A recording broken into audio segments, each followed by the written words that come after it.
Hello, press meet. ఇది మాత్రం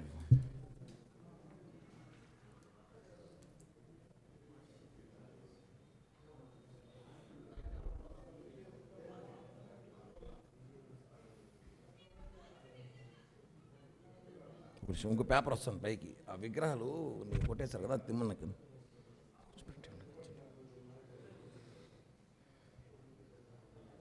అదొకటి ప్రింట్ ఇవ్వండి అర్జెంట్గా, ఒక పేపర్ ఇమ్మీడియట్లీ ఫాస్ట్గా ఇచ్చి పంపించండి. రైట్. మీడియా మిత్రులకు హృదయపూర్వక నమస్కారాలు తెలియజేస్తూ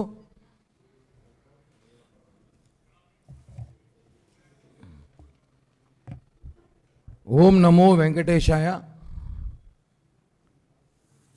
తర్వాత గోవింద గోవింద. తిరుమల తిరుపతి దేవస్థానం మీద వాస్తవంగా చెప్పాలంటే కొంతమంది చెప్తుంటారు కొన్ని విషయాలు మాట్లాడకూడదు అంటారు, మనం కొన్ని విషయాలు దాచిపెట్టుకోవాలంటారు కూడా కొంచెం పెద్దలు. కానీ ఇంత దారుణం జరుగుతుంటే మాట్లాడకపోతే ప్రజలకు తెలియాలి, భక్తులకు తెలియాల్సిన అవసరం అయితే ఉంది. దాచిపెట్టే విషయం అయితే కాదు. నేను దాచిపెడితే ఇంకోటి బయట వస్తుంది. ఎలాగైనా ఈరోజు ఒక ప్రముఖ పత్రికలో వచ్చింది ఒక వార్త మీద, గత జగన్మోహన్ రెడ్డి ప్రభుత్వంలో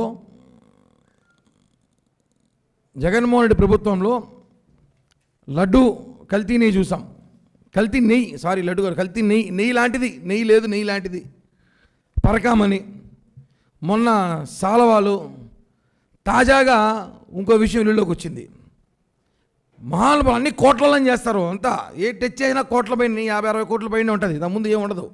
ఒకటి కాదు, ఇంకా మనం దర్యాప్తు చేస్తే చూస్తుంటే పూర్తిగా మళ్ళీ కానీ జగన్మోహన్ రెడ్డి కానీ అధికారం నిజంగా వచ్చుంటే విగ్రహాలు మార్చేసి ఉంటారు కొండపైన. సీరియస్ చెప్తాను, దేవుడే కాపాడే రాష్ట్రాన్ని అనుకుంటా. అలాంటి పరిస్థితి ఉంది ఈరోజు. ఒకటి, శ్రీ వెంకటేశ్వర స్వామికి అన్నగారైన గోవిందరాజ స్వామిని అందరూ అంటారు.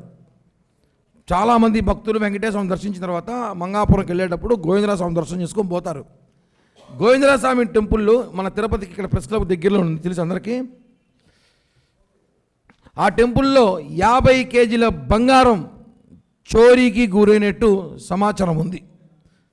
దానికి తగిన ఆధారాలు కూడా కొన్ని మేము తీసుకొచ్చాం, కొన్ని గత ప్రభుత్వంలో ఉన్న విజిలెన్స్ చేతిలో కూడా ఉంది. ఇది మూల విరాట్ పైన ఉన్న గోపురం.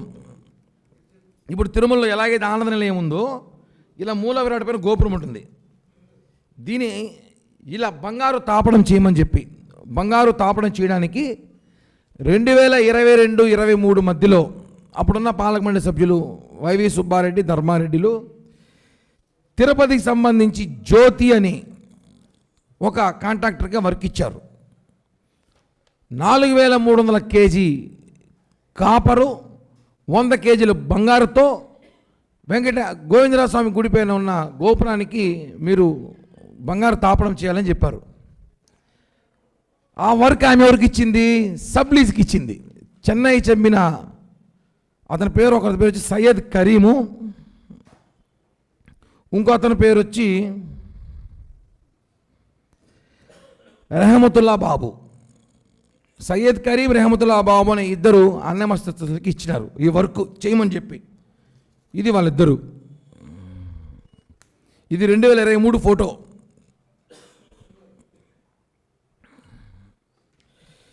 ఈ వర్క్ ఇస్తే వర్క్లో ఏం కాంట్రాక్ట్లో ఉంటుందంటే 9 లేయర్లతో ఈ ఒక గోపురానికి మీ తాపడం చేయమని ఇచ్చారు. వాళ్ళు ఏం చేశారంటే, ఇప్పుడు మనం ఎవరైనా సరే దేవుని విషయంలో చాలా జాగ్రత్తగా ఉండాలి. 32 దేవతా విగ్రహాలు,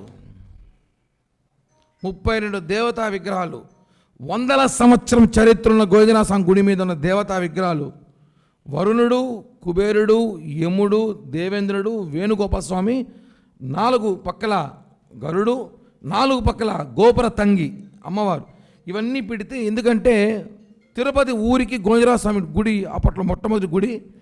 సెంటిమెంట్ ఈ దేవులంతా కూడా దిష్టికి ఉంటారు, కొంతమంది నరది రూపం రకరకాలుగా ఉంటారు, పెద్దలు చెప్తుంటారు.